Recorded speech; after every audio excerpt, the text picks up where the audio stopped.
Hey everyone, welcome back to Go Kick Me, your favorite crowdfunding news and reviews channel here on YouTube. So today we are going to try something a little bit different. We're going to talk about what could be one of, if not the biggest crowdfunding campaigns ever. I'm talking about the Trump wall. So there's a big GoFundMe campaign going on right now. If you haven't heard about it in the news, it's getting a bit of attention. Finally, someone has done it. Mr. Brian Colfage has decided to put his money where his mouth is, or at least put other people's money where their mouths are, and do a GoFundMe project to pay for the wall because Congress can't get its act together. That's what they say. I'm going to try to stay apolitical on this. I have actually pretty strong opinions on this, but I'm going to try to not let that affect how I present this. If you're not familiar with this channel, I do critiques of crowdfunding campaigns, mostly obviously products. This one's very different, but since it's in the realm of crowdfunding, it is a crowdfunding project after all. It's fair game, right? So let's try talking about it a little bit abstractly, fairly, from the numbers, and just see if this thing is feasible and, is it worth putting your money into? Is it a good idea? Is it a good investment? Okay, so at least for most of this, I'll try to keep my personal opinions out of it and just gotta try to stay analytical. Okay, so first of all, the numbers, as I said, it's doing quite well. $15.8 million raised in 6 days from, 260,000 people. I actually was going to do this video a couple hours ago, and at that time it was 15.5, and it was like 255,000. So it's getting thousands of contributions within a span of a few hours. But the rate is impressive. It's an impressive total amount, but is it enough? So their goal is $1 billion, which means that they have only raised 0.158% of their goal. So it's only been 6 days, but then again, usually the way that crowdfunding works is there's kind of a spike at the beginning, and then things taper off. And if there's a deadline, then things will pick up right at the end. Or if there's like a early bird special is going to expire, things will pick up around there. So this one doesn't apparently have a deadline. So I would say, at best it's going to grow linearly. If it gets a lot more press, maybe it'll pick up the pace, or some extremely rich people will chip in. But 15.8 is a long way from 1 billion. And of course we know the wall is not going to be cheap. So recent donations, you can see there's like real people putting in every few minutes. That's how you get thousands an hour. And some of the highest ones are pretty big. So there's one guy put in 50K. There's a bunch who put in more than 10,000 or 10,000 or more. But, it averages out. So if you just find the average from this, excuse me, 15.8 million divided by 256,000, you'll see that the average is about $61, not even $61. And this has been quite steady. So when I checked it earlier this morning, it was basically identical. So that seems to be, unless you get a lot of extremely rich people being very generous, this is not going to change too much over time. And so the question is, okay, $61 each, how many would I need at that rate to have to get to $1 billion? And that's one thing to consider, and also consider how many people could potentially even donate. So you would need millions and millions of people to donate to get to 1 billion, and as I mentioned, 1 billion is not even enough to do the wall. Depending on who you listen to, the amounts required vary from 8 billion to 70 billion. And then there's, of course, the annual maintenance. So I think even Trump himself said it would cost 8 billion. So that's at the lower end. He was asking for 5 billion. Some people have said it could cost even less if you do a fence. But realistically, 8 billion. Let's say 8 billion. Because if you listen to what Trump has actually asked for or described, and keep out criminal aerial surveillance and he's got everything here. He's got impenetrable physical barriers, sensors, towers, aerial surveillance, manpower to supplement and the wall. manpower. Find So manpower is annual, monthly fees. and dislocate tunnels and keep out criminal cartels. And Mexico, you know that, will work with us. I really believe it. Mexico. Okay, so this is actually earlier in the speech. He spends 10 minutes talking about how Mexico's going to pay for it. Above and below. So anyway, that is what President Trump has described as the wall, at least in this one. Other times he's described it, I think it mentions here, as like a 40-foot high, 35 to 40-foot high real wall. In other words, concrete and rebar, I think he specifically laid out previously. Depending like who you talk to, 15 to 25 billion, including infrastructure and yearly maintenance. You got to build access roads. You got to build, facilities for all those guard tower staff, etc. And so, yeah, that's kind of the range. Even if you did the middle, you're still talking like 40 billion. But this particular estimate, this is also from Fox News, they have put it at something like 25 billion. And that is a lot of money, right? So to get to 25 billion, how many sponsors would you need? How many backers? Well, let's just look at how many people there are that would support the wall hypothetically. So if you take this same formula, $61 a person, and you multiply it by the number of people who voted for President Trump in the last election, which was 63 million, I believe, something in that range, 60 million, 62.9 million actually, I believe, technically. That's 0.063 billion.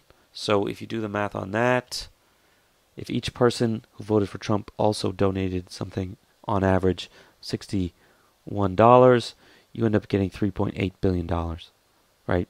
So that would definitely fall short of even Trump's estimate. That would be less than half of what it would cost to build a wall. So I guess you could convince everyone to pay that amount and you could build more wall, but you wouldn't build the whole wall. Or you'd have to definitely pare it down a lot. The other thing you can look at is, I think it was the fence, the dang fence that they built in 2006, and that cost $2.4 billion for 1/3 of the border for a fence from 2006, or 670 miles, or whatever it was. So yeah, with inflation and everything else, and the added costs of the sensors and the aerial surveillance and the underground whatever, you're going to talk about a higher cost per mile. But basically, yeah, so even if you did the same fence that we have now, which was apparently not enough when described before, you're talking, a lot more than 2.4 billion. It would be more than double this, because that would just cover the parts that aren't covered already. And also keep in mind that this 2.4 billion that did the 700 miles, that was on the, I would say probably the easiest part to do, the parts closest to civilization, not the remote parts.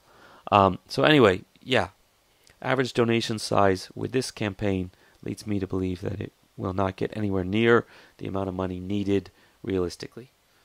I think the idea is that if we just get $1 billion, it'll show that, how much Americans want it. They also have this thing, which after donating, please sign our petition. They need 100 million signatures. And 100 million signatures would be everyone who voted for Trump and another 40 million on top of that. So that's probably not going to happen. That'll be 1 out of every 3 people in the U.S. I don't think the support for funding a wall is that high. Even if it's not coming on your own money, I don't think that many people think it's worth it, to be honest. I know, and I'm trying to be fair here, if you are a avid wall supporter, you definitely think that everybody thinks like you, but in fact, there's a lot of people, there's basically the people who voted for Hillary probably don't think the wall is a good idea. And if you want to get 100 million, you're going to need some of them to do it too. Anyway, so let's talk a little bit more about the actual, well, we've talked about the cost, we've talked about how much you'd have to donate, Do we really need a physical barrier? Is that really the solution for the problem?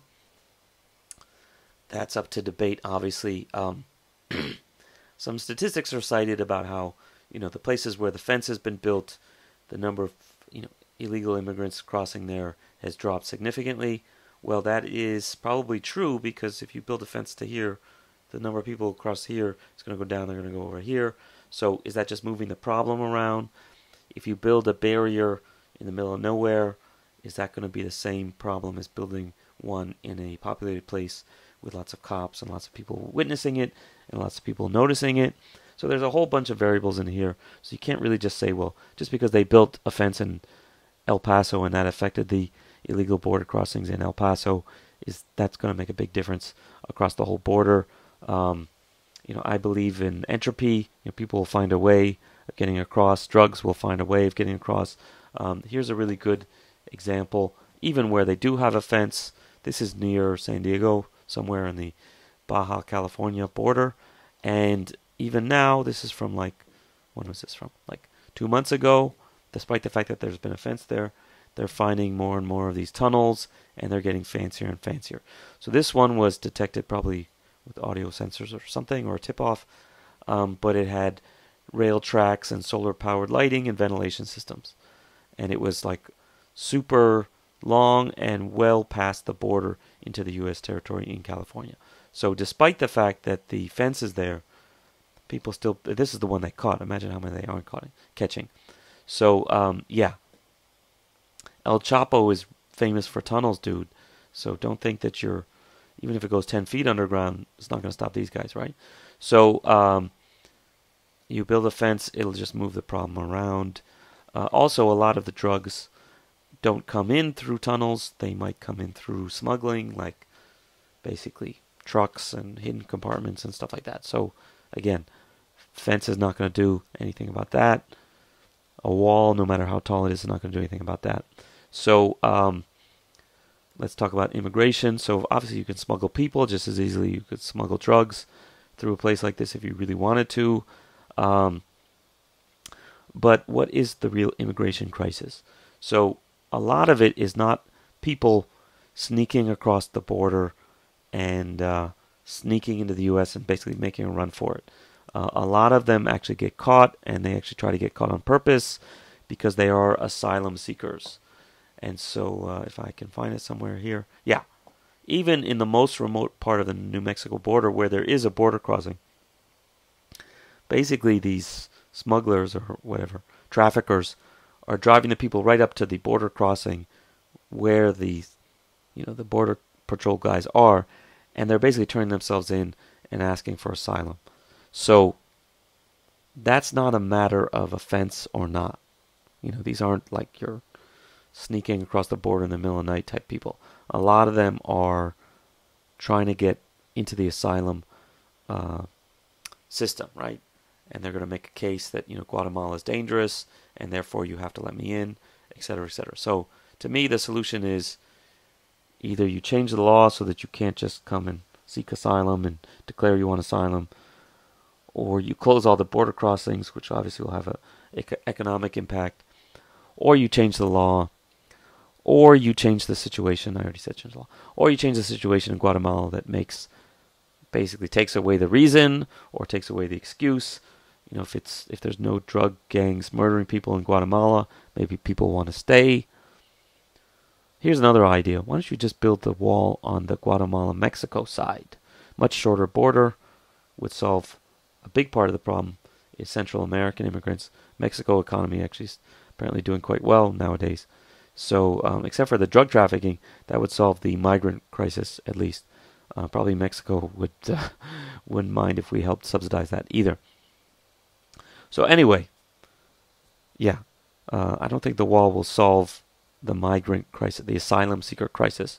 And it also won't do a lot about the illegal, undocumented migrants, immigrants, whatever you want to call them. Because a lot of those guys come in through airports or other legal ports of entry, and they are just visa overstays. So these are people who come in on a 30-day visit visa, maybe visit a relative, and they just never leave. or they're coming as a tourist and they just never leave, or they come for work and they just never leave. So yeah, that's actually, I think 40% of all the illegal immigrants in the U.S. are from that. And of course, I'm gonna have to say that there's definitely some discrimination, economic discrimination, whatever you want to call it. There's a stigma attached to being a guy who comes across the border, that they are somehow shadier or whatever than some other guy who comes in on an airplane, right? If you really cared about immigration laws, they're equally guilty and they're equally undesirable. So if that was really your purpose, you would say, okay, let's fix our visa system first, and then we'll worry about, border security, physical border security later. And so, yeah, I would say from an economic point of view, this Fox News opinion piece, foxnews.com, published opinion piece from this, what's this lady's name? Liberty Vittert, is actually pretty pragmatic. They talk about, basically, is it worth the money? What's it really going to cost? They were saying, for the same amount of money, the $25 billion, you could give 50,000 small businesses $500,000 each to get their business up and running. You want to talk about stimulus? You want to talk about jobs creation? That would be pretty huge, right? You could be spending that money on all kinds of additional things. You could cut that money out of other wasteful things, but basically, I would say $25 billion could pay for a lot of other immigration solutions. You could pay for all kinds of, extra border security, extra technology, etc. So, anyhow, that's my opinion on it. What do you guys think? I like the fact that this one is people putting their own money towards something that they feel strongly about. That's great. If you guys get to $1 billion and you want to build $1 billion worth of fence, that'll get you whatever, 100 miles, a couple hundred miles, maybe 200 miles. That's great. Put your money where your mouth is. Although I have to say, they do mention here how they plan on actually getting the private money into the border funds, border wall funds. Apparently, these two guys, Andy Harris and Warren Davis, said that they pledged to table a bill that would allow it to happen. But of course, as we know, it is Christmas basically on 2018, and Nancy Pelosi's moving in to her new office in about a week. Most of the House is home, and especially the guys who are not coming back, they're long gone. So who's going to vote on this? I don't think Nancy Pelosi is going to put the Border Wall Bonds Act into place, not anytime soon at least. So I don't think, even if you've got the $1 billion, that this is going to happen. So anyway, I'm not even going to talk about Brian Kolfage. You can check out his website. He is a wounded veteran. That is very commendable. Some of his other things, perhaps not. Check it out. Just Google it. There's lots of articles about how he's involved with some unsavory news sources on Facebook, right-wing news, and some other groups like that. So, yeah. Anyway, just keep in mind, this is the guy who's going to be guarding your money.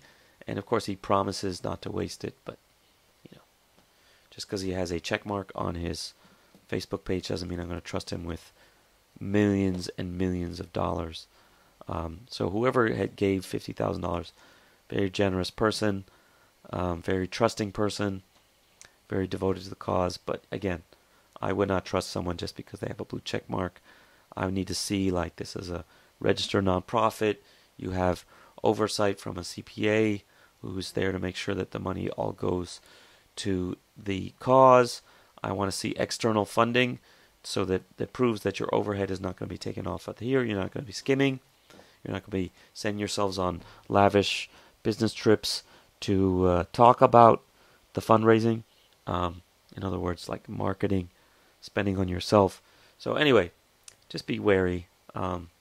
This is a lot of money without a lot of oversight, which inevitably means not the best outcome. Okay, so that's it for today. What do you think? Was I fair-minded? Was I too negative? Was I too positive? Let me know what you think. If you can guess my politics on this, probably not that hard, but leave that in the comment section below. Basically, I'm not in love with the wall as a solution to anything, so you can pretty much guess what I think. Trying to be fair-minded here, but I think the numbers don't lie. And as far as the fundraising thing goes, this is too small to really make a dent. And I don't think it's going to get that far. Okay, I just laid it all out there. So what do you think? Does that match your guess? See you guys next time. Do check us out on Facebook and Twitter. You can hate on me on Facebook too.